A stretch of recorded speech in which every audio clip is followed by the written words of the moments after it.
আজকে বৈষ্ণব পদকর্তা এক পাশে দাঁড়িয়ে কলম দিচ্ছেন, গৌরাঙ্গ বলিতে হবে পুলক শরীর, হরি হরি বলিতে নয়নে বহেনি। হরি হরি বলিতে নয়নে বহেনি। রাধে রাধে।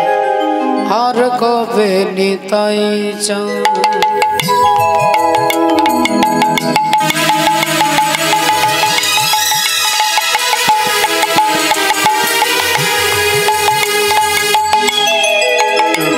করিবে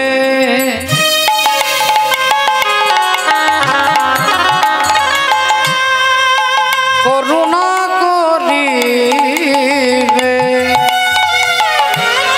করুণা আর কবে তাই করুণা করিবে বলো করুণা করিবে করুণা করিবে সংসার বাসনা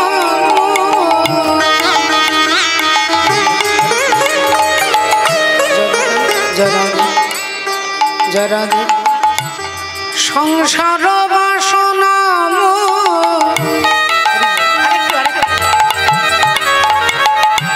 বল কবে তুচ্ছ হবে সংসার বাসনা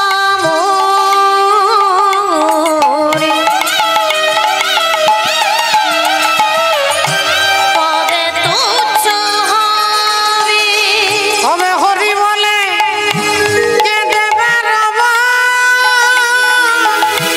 হরি বলে কেঁদে বেড়াবো ও যে ধুলাই গড়া গড়ে দেব হরি বলে কেঁদে বেড়াবো সংসার বাসনা বল কবে তুচ্ছ হবে সংসার বাসনা কবে তুচ্ছ হবে ওগো সংসার বাসনা কবে তুচ্ছ হবে। আরে সংসার বাসনা কবে তুচ্ছ হবে শ্রদ্ধেয় বাবা ঠাকুর, আজকে বৈষ্ণব পদকর্তা এক পাশে দাঁড়িয়ে কলম দিচ্ছেন, যে পরমাত্মা ভগবানকে আমরা জানার জন্য, আমরা পাওয়ার জন্য আজকে এখানে একত্রিত হয়েছি। চৈতন্য চরিতামৃতে বললেন, কোনো ভাগ্যে কোনো জীবের শ্রদ্ধা যদি হয় তবে তো সেই জীব সাধু সঙ্গ করয়। সাধু সঙ্গ হইতে হয় শ্রবণ ও কীর্তন, আর কীর্তন হইতে হয় জীবের অনর্থ নিবর্তন। কীর্তন হইতে হয় জীবের অনর্থ নিবর্তন। জীবের অনর্থ নিবৃত্তি হবে জীব যেদিন সাধু মুখে হরি কথা শ্রবণ করবে।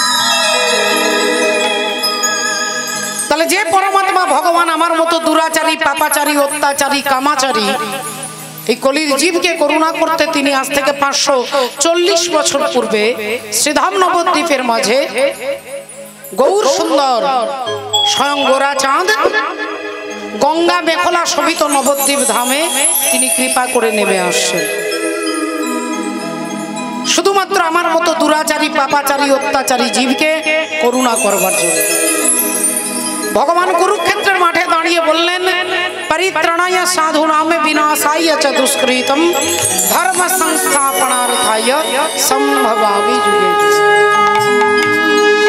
এই তিনটে কারণের জন্য ভগবান বলছে আমাকে বারবার যেতে হয়, সাধুদের পরিত্রাণ করতে, দুষ্টের দমন করতে, আর ধর্মকে প্রতিষ্ঠা করতে। এই তিনটে কারণের জন্য সম্ভবামি যুগে যুগে, তাকে যুগে যুগে আসতে হয়। এই কারণে মহাজন বলছেন, ওগো পাপীর তরে, পাপীর তরে আসেন ভগবান। পাপীর তরে, পাপীর তরে আসেন ভগবান।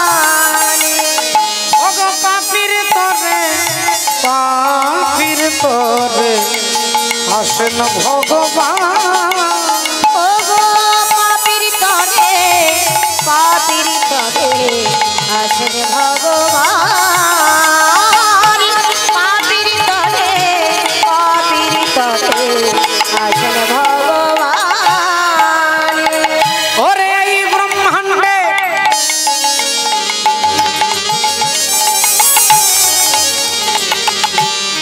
কাণ্ডে কাণ্ডে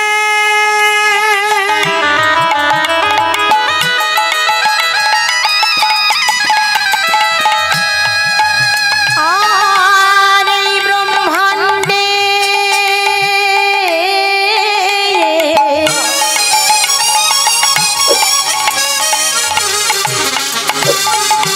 কাণ্ডে কাণ্ডে অগভক্ত রূপে গুণ আসেন ভগবান, পাপির তরে আসেন ভগবান, পাপির তরে আসেন ভগবান। ওরে বহু পাপী এক ভগবান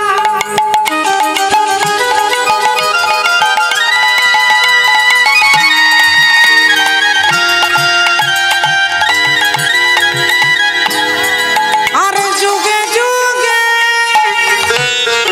হয় অধিষ্ঠান আরে বহু পাপী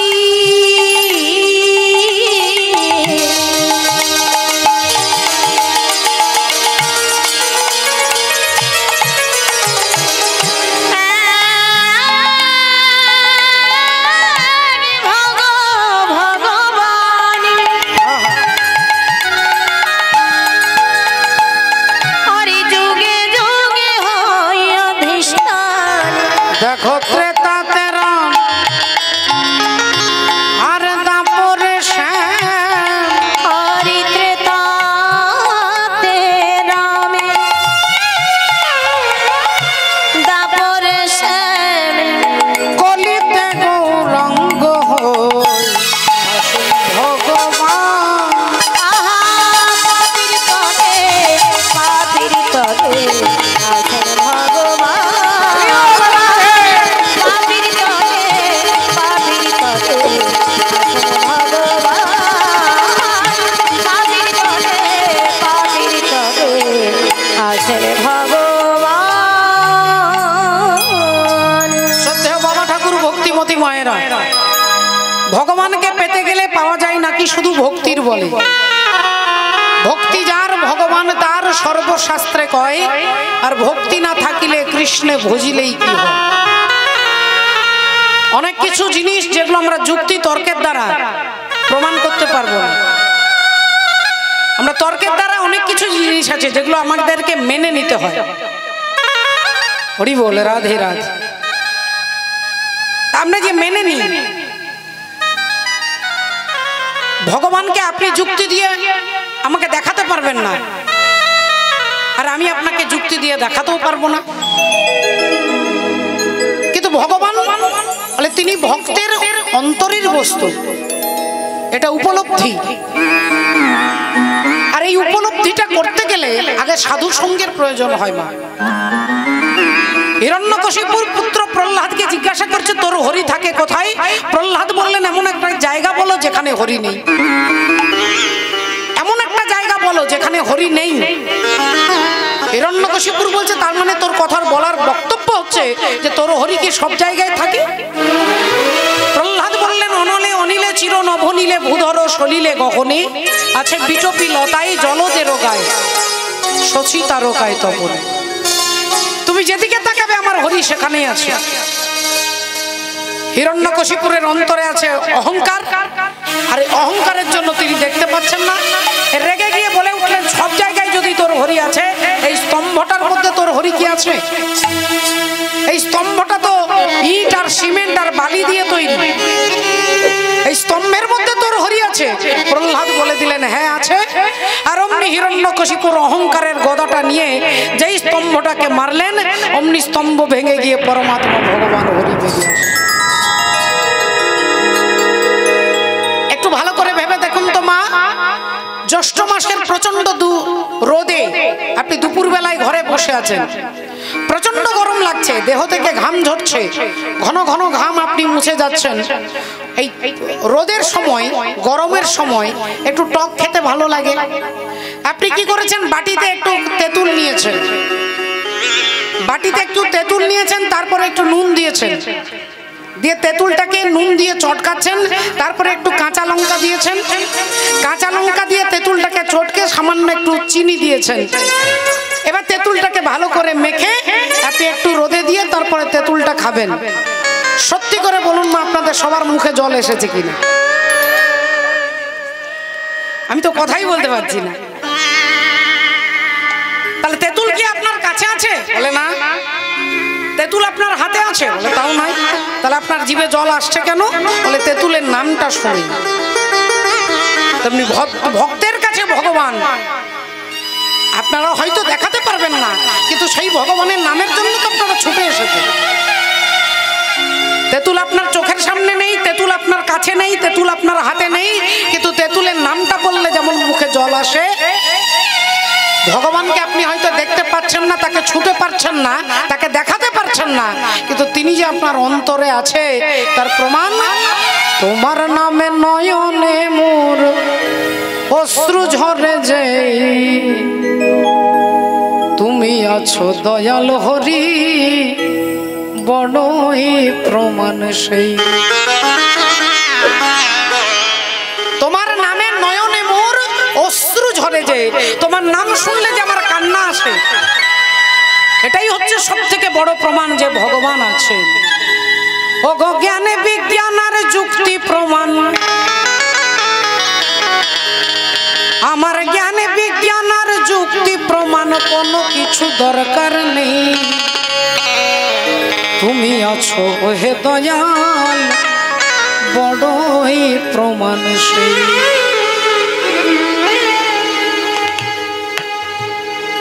আপনার বাবাকে আপনার মা ছাড়া কেউ বলতে পারবে না যে আপনার বাবাকে। আর মা সত্যি বলছে না, মা মিথ্যে বলছে, আপনি প্রমাণ করে দেখেন উনি আমার বাবা কিনা। আপনি কি জানতে চান যে তুমি সত্যি বলছো না মিথ্যে বলছো? মা মা বলে দিয়েছে এটা তোর বাবা, ছেলে সেদিন থেকে মৃত্যু পর্যন্ত বাবা বলে ডাকে। তাহলে মাকে বিশ্বাস করে, তেমনি শাস্ত্রকে বিশ্বাস করে, সাধুদের বিশ্বাস করে, পণ্ডিতগণকে বিশ্বাস করে আমরা এত দূর পর্যন্ত এখানে হরি কথা শুনবার জন্য এসেছি।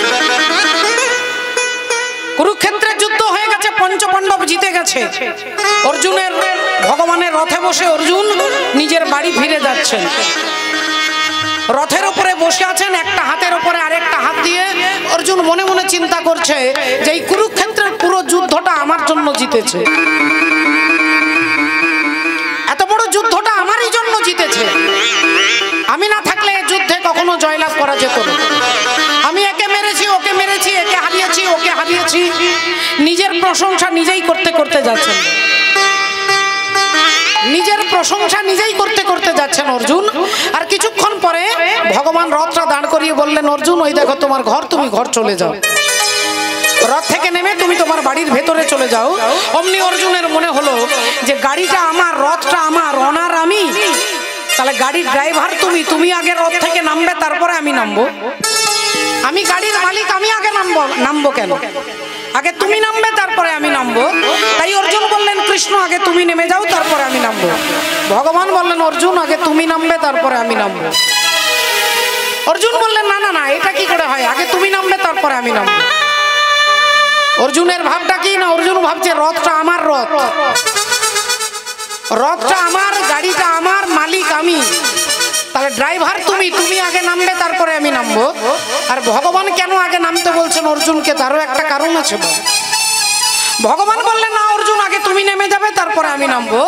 অর্জুন বললেন না তুমি আগে তারপরে আমি, আর ভগবান বলে তুমি আগে তারপরে আমি। এই তুমি আমি, তুমি আমি দুজনের মধ্যে তর্ক হচ্ছে। এর মধ্যে পেছন থেকে যুধিষ্ঠির দাদা চিৎকার করে বলে উঠলেন, অর্জুন কৃষ্ণ যখন তোমাকে নেমে যেতে বলছে বারবার, তুমি এক কাজ করো, তুমি আগে নেমে যাও, তুমি আগে নেমে যাও, তারপরে কৃষ্ণ নামবে। এখন দাদা বলে দিয়েছে দাদার ওপরে কোনো কথা বলা যাবে না, দাদার সঙ্গে তর্ক করা যাবে না। মনে মনে একটু রাগ হলো, একটু বিরক্ত হলো, কিন্তু অর্জুন কি করবে? রথ থেকে নেমে হাঁটতে হাঁটতে চলে যাচ্ছে। রাস্তায় আরো অনেকে হাঁটা চলা করছে, কেউ দাঁড়িয়ে গল্প করছে, কেউ হেঁটে চলে যাচ্ছে, কেউ বসে আছে। অর্জুন এমন সময় ঘরের ভেতরে একটা পা রাখবে, আর যেই একটা পা ঘরের ভেতরে রেখেছে, একটা বাইরে, হঠাৎ শুনতে পেলেন পেছন থেকে কে যেন একটা বোম ব্লাস্টিং হলো। হঠাৎ করে একটা বিকট শব্দ, চমকে উঠলেন সবাই। অর্জুন পিছন ফিরে তাকিয়ে দেখছে, হায় হায় হায়, আমার এত সুন্দর সোনার রথটা ভেঙে গিয়ে ফেটে গিয়ে দাউ দাউ করে আগুন জ্বলছে। অর্জুন ঘরে না গিয়ে সোজা পেছনে এসে ভগবানের কাছে দাঁড়িয়ে বলছে, কৃষ্ণ, আমার এত সুন্দর ডিজাইনের রথ, আমার সোনার রথটা ভেঙে গিয়ে ফেটে গিয়ে আগুন ধরে গেল কেন? ভগবান অর্জুনের দিকে তাকাচ্ছে। ফেটে গেল, ভেঙে গেল কেন? তখন ভগবান বলছেন, অর্জুন, তুমি যাদেরকে হারিয়েছো বলে মনে করছিলে, যে একে হারিয়েছি, কৃপাচার্যকে হারিয়েছি, দ্রোণাচার্যকে হারিয়েছি, বড় বড় বীরকে আমি মেরেছি, আমার কৃতিত্ব কোন অংশে কম নয়। কিন্তু অর্জুন, তুমি জানো না তাদের একটা ঘাতক শক্তি, একটা অদৃশ্য ঘাতক শক্তি এখনো পর্যন্ত কাজ করছিল। তারা অপেক্ষা করছিল, যদি তোমার রথ থেকে আমি আগে নেমে যেতাম, তোমার রথ থেকে যদি আমি আগে নেমে যেতাম, এই রথের সঙ্গে তুমিও ফেটে গিয়ে টুকরো টুকরো হয়ে গিয়ে দাউ দাউ করে আগুন জ্বলতো, তোমার সারা শরীরটা বিচ্ছিন্ন হয়ে যেত, ফেটে যেত, আগুন ধরে যেত। শুধু তোমাকেই রক্ষা করবার জন্য আগে তোমাকে রথ থেকে নামিয়েছি, তারপরে আমি নেমেছি। যদি তোমার আগে আমি নেমে যেতাম, এই রথের সঙ্গে তুমিও ফেটে গিয়ে টুকরো টুকরো হয়ে গিয়ে আগুন ধরে যেত। এ কথা যেই বলেছে রাধে রাধে, অর্জুন লজ্জায় মাথাটা নিচু করেছে। অর্জুন ভাবছেন গাড়িটা আমার, আমি আগে নামবো কেন? আর ভগবান আগে অর্জুনকে নামাচ্ছেন, কারণ ভগবান কথা দিয়েছেন, ক্ষিপ্রাং ভবতি ধর্মাত্মা সসচ্ছন্তি নিগঞ্ছতি কন্তেও প্রতি জানহি নমে ভক্ত প্রণশ্যতি। আমার ভক্তের বিনা সেভাবে হবে না, তাই আগে ভক্তকে রক্ষা করবার জন্য অর্জুনকে আগে নামালেন, তারপরে ভগবান। তাহলে আপনারা সকলে জানেন যে অর্জুনের রথের সারথি শুধু অর্জুনের রথের সারথি নন, বাবা, যে রথগুলো নিয়ে আপনারা বসে আছেন, এই দেহ রথটা, এটারও মালিক হচ্ছে তিনি। জগন্নাথের রথ খুব বিখ্যাত, জগন্নাথ নীলাচলে উড়িষ্যার রথ খুব বিখ্যাত, গোটা পৃথিবী বিখ্যাত। সারা পৃথিবী থেকে ভক্তরা আসেন জগন্নাথের রথ দর্শন করবার জন্য। কিন্তু আপনি যদি অবাক হয়ে যাবেন, জগন্নাথের রথে 16টা চাকা থাকে, আমার দেহের মধ্যে 16টা ইন্দ্রিয় আছে, 5টা জ্ঞানেন্দ্রিয়, 5টা কর্মেন্দ্রিয়, আর 6টা রিপু। ওখানে 16টা চাকা, এখানে 16টা ইন্দ্রিয়। জগন্নাথের রথটা তৈরি হয় 206টা কাঠ দিয়ে, 206টা কাঠ দিয়ে জগন্নাথের রথ তৈরি হয়। আর আমাদের দেহের মধ্যে 206টা হাড় আছে, এই খাঁচাটাই 206টা হাড় দিয়ে তৈরি। জগন্নাথের রথ, জগন্নাথ একবার রথ থেকে নেমে চলে এলে পরের বছরের জন্য ওই রথটাতে আর তিনি চাপবেন না। একবার রথ থেকে নেমে গেলে দ্বিতীয়বার ওই রথে চাপবে না। এই দেহ রথটা ছেড়ে যখনই পরমাত্মা একবার নেমে যাবে, এই রথটাতে তিনি আর ফিরে আসবে না, এই রথটাতে তিনি আর ফিরে আসবে না। রাধে রাধে। মাননীয় ভক্তমণ্ডলী, ভক্তিমতী মায়ের, ও বলি কারিগরের বলি হারি, ও গো কারিগরের বলি হারি, বলো সেই মিস্ত্রির কোথায় ঘর? ধন্য কারিগর, কে বানালো এমন ঘর? ধন্য কারিগর।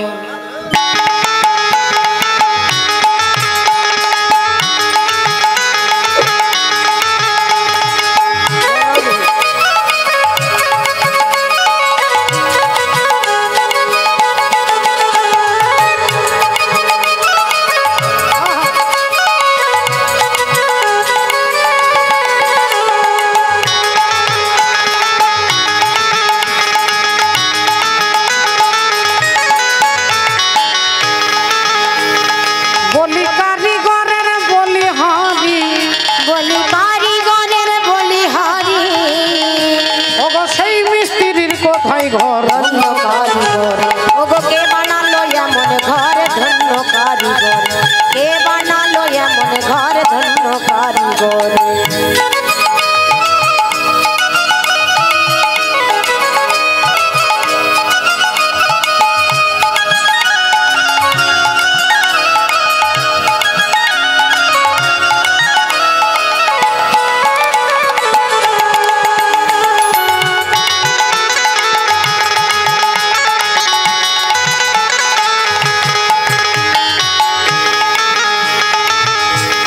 বলছে দেখো এ ঘরের মোট দুটি খুঁটি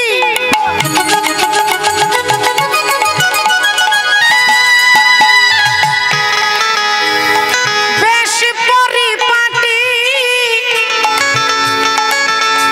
আর বাঁধন ছাদন দড়ি দোড়া 3.5 কোটি বাঁধন ছাদনে দড়ি দোড়া 3.5 কোটি বাঁধন ছাদনে দড়ি দোড়া 3.5 কোটি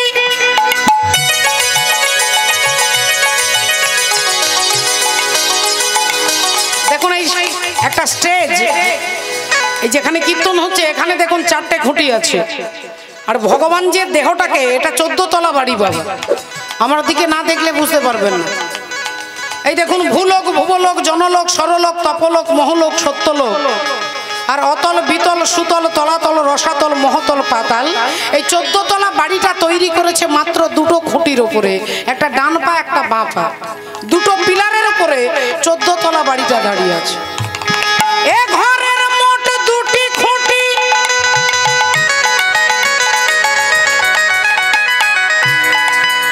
আহা বেশ পরিপাটি বাঁধন ছাদনে দড়ি দোড়া 3.5 কোটি বাঁধন ছাদনে দড়ি দোড়া 3.5 কোটি ও যে মেপে দেখো 14 পুয়া ও যে মেপে দেখো 14 পুয়া ও গো মেপে দেখো 14 পুয়া দেখো 14 ভুবনের ভিতর ধন্য কারিগর কে বানালো এমন ঘর ধন্য কারিগর কে বানালো এমন ঘর ধন্য কারিগর ঘরের মধ্যে দরজা 9 খান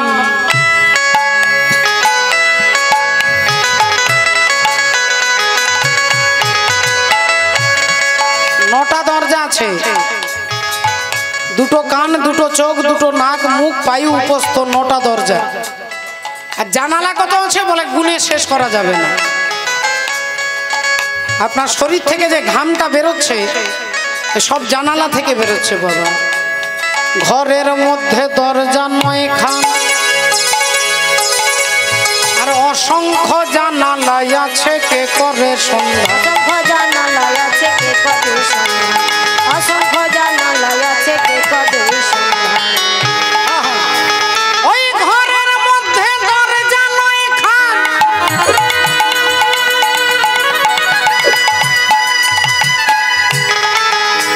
আরে অসংখ্য জানালা আছে কে করে সন্ধ্যা অসংখ্য জানালা আছে কে করে সন্ধান অসংখ্য জানালা আছে কে করে সন্ধান ও তার ধারে ধারে ফুলের বাগান ও তার ধারে ধারে ফুলের বাগান দেখো মধ্যে আছে সরোবর ধন্য কারিগর কে বানালো এমন ঘর ধন্য কারিগর কে বানালো এমন ঘর ধন্য কারিগর ও যে কারিগরের বলি হারি কারিগরের বলি হারি সেই মিস্ত্রির কোথায় ঘর ধন্য কারিগর কে বানালো এমন ঘর ধন্য কারিগর কে বানালো এমন ঘর ধন্য কারিগর কে বানালো এমন ঘর ধন্য কারিগর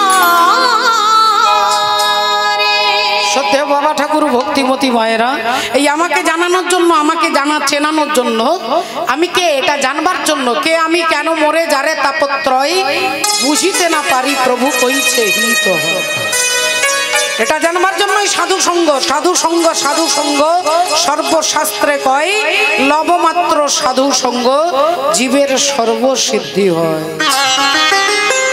এই বৈষ্ণব পদকর্তা এক পাশে দাঁড়িয়ে কলম দিচ্ছেন। আর কবে নিতাই চাঁদ করুণা করিবে, সংসার বাসনা মোর কবে তুচ্ছ হবে, বিষয় ছাড়িয়া কবে।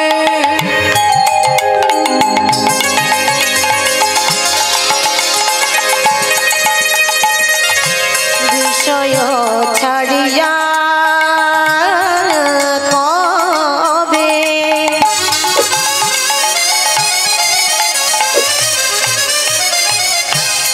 শুদ্ধ হবে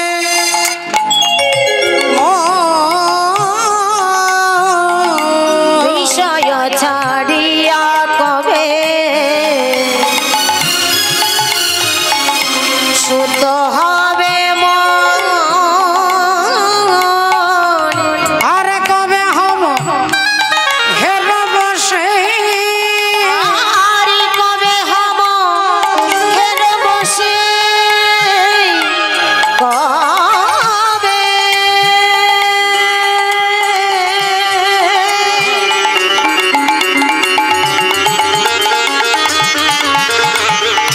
কবে হব হের বসে, মধুর বৃন্দাবন। আহা কবে হব হের বসে, মধুর বৃন্দাবন, মধুর বৃন্দাবন। রূপ রঘু নাথ পদে,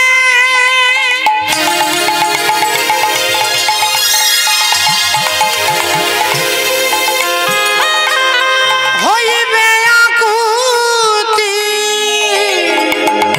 রূপ রঘু নাথ পদে,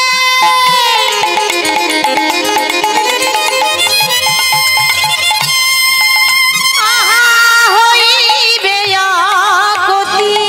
আরে কবে হব বুঝব সেই যুগল প্রীতি, আহা কবে হব বুঝব সেই যুগল প্রীতি, কবে হব বুঝব সেই যুগল প্রীতি। রূপ রঘুনাথ পদে রঘু মোরে আস, ওগো প্রার্থনা করো এ সদা নরোত্তম দাস। নরোত্তম দাস, তাই আজ প্রার্থনা করো এ সদা নরোত্তম দাস। প্রার্থনা করো এ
জগতে গুরু তুমি বাঞ্ছা কল্পতরু কল্পতরু সিক্ত কর তপ্ত মরু করুণা তোমার করুণা তোমার তুমি মাতা তুমি পিতা তুমি জগতের ত্রাতা কেহ নাই তব ভিন্ন ইয়া।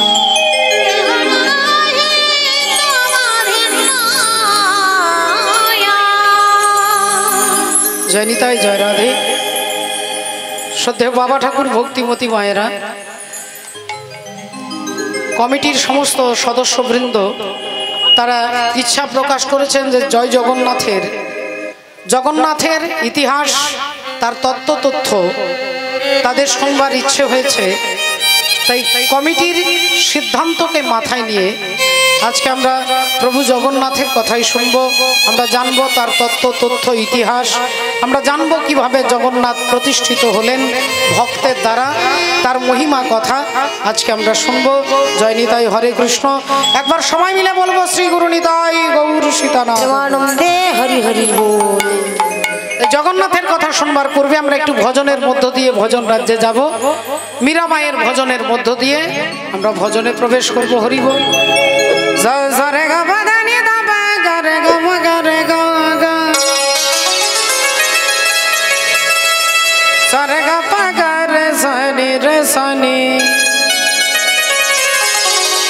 হরি রে মা পা ধা পা মা গা রে সনি রে रंग दे चुनरिया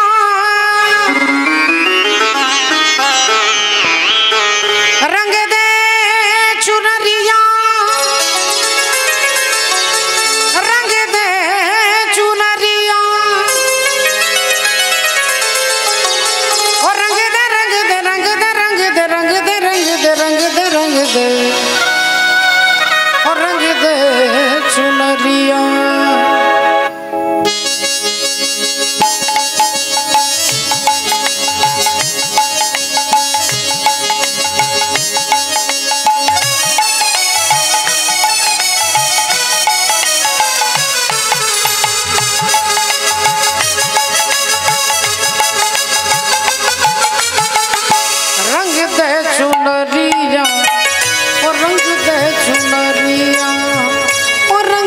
चुनरिया ओ रंग दे चुनरिया ओ शाम पिया मोरी रंग दे चुनरिया ओ रंग दे चुनरिया रंग दे चुनरिया।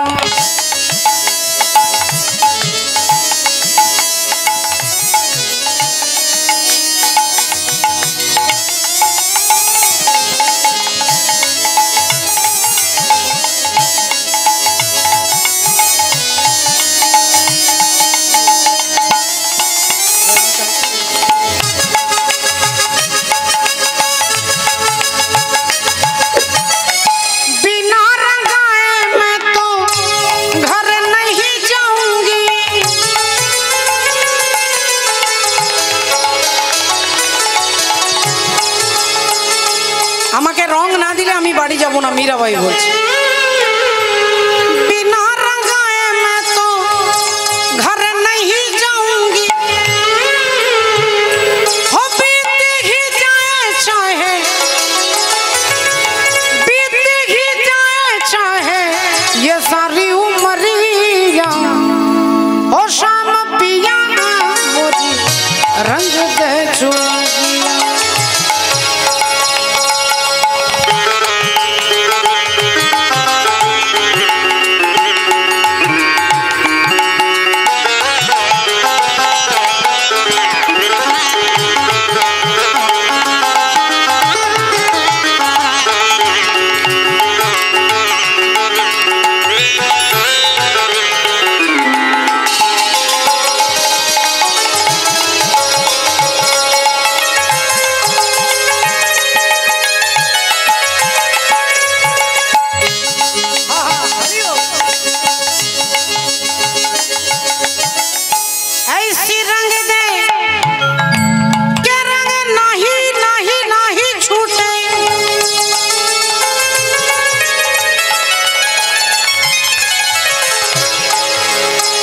গানের এই লাইনটা শুনলেই আপনারা বুঝতে পারবেন যে রং দেওয়ার কথা বলছে সেই রং কিন্তু বাজারে কিনতে পাওয়া যাবে না বাবা। বাজারের কৌটো রং আপনার গায়ে, আপনার শরীরে, আপনার কাপড়ে লেগে গেলে কয়েকদিন সাবান দিয়ে ঘষতে ঘষতে রংটা উঠে যায়। মীরাবাই বলছে কি রং দেবে না, চৈতন্যের রং, চেতনার রং।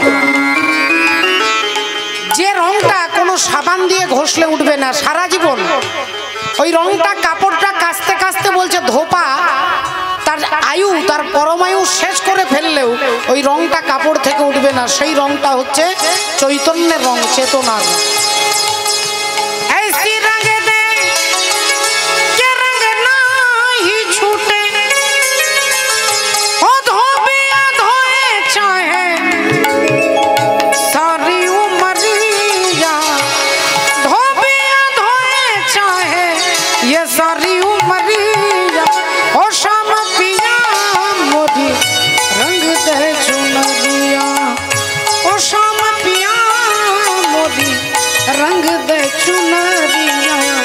रंग दे चुनरिया, ओ रंग दे चुनरिया। जल से पतला कौन है, कौन भूमि से भारी। जलेर थेके पतला की, माटिर थेके भारी की, आगुनेर थेके ताप की, और काजलेर थेके कालो की। उत्तर दिच्छेन मीराबाई। जल से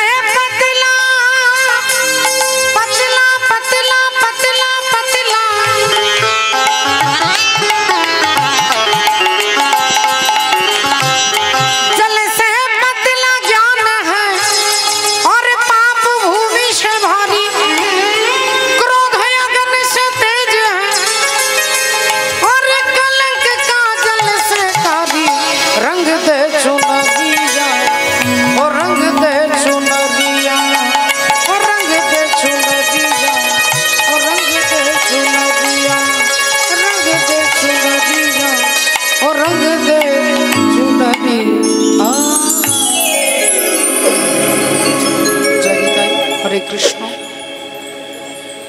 भाई এটা একবার বেড়ে যাচ্ছে একবার কমে যাচ্ছে, একটু দেখো, একটা জায়গায় ফিক্স করো, একটু একটু বাড়াও। হ্যাঁ, জয় নিতাই, জয় রাধে। তাহলে অবন্তী নগরের রাজা, অবন্তী নগরের মহান রাজা, প্রতাপশালী রাজা, ধার্মিক রাজা, দয়াশীল রাজা, জ্ঞানবান রাজা, তার নাম হচ্ছে রাজা ইন্দ্রদ্যুম্ন। ইন্দ্রদ্যুম্ন রাজা, সেই রাজা যিনি জগন্নাথকে প্রতিষ্ঠা করবেন। বৈষ্ণব মহাজন কলম দিচ্ছেন, অগ ইন্দ্রদ্যুম্ন নামে রাজা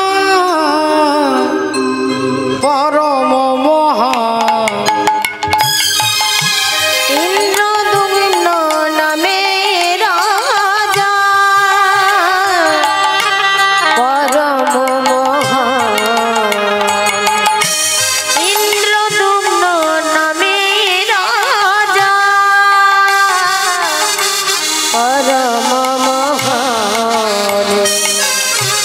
विष्णु मूर्ति स्थपिबारे,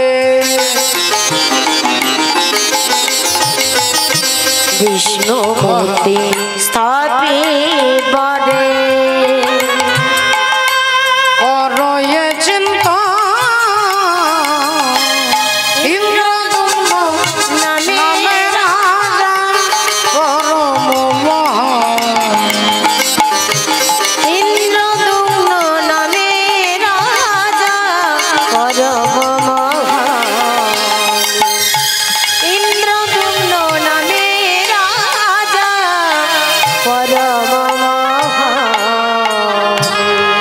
विष्णुपाद पद्म राजा,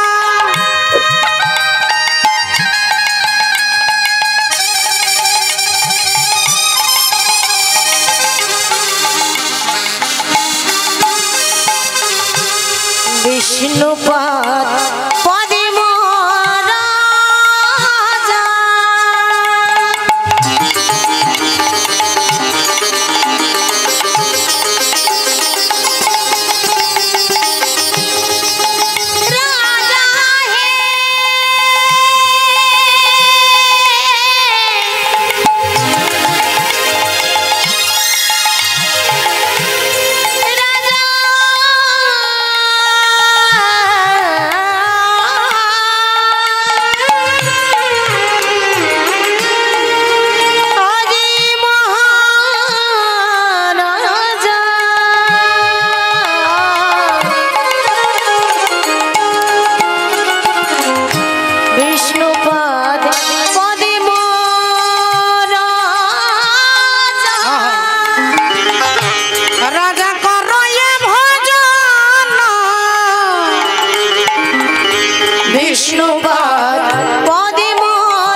সদাই কৃষ্ণ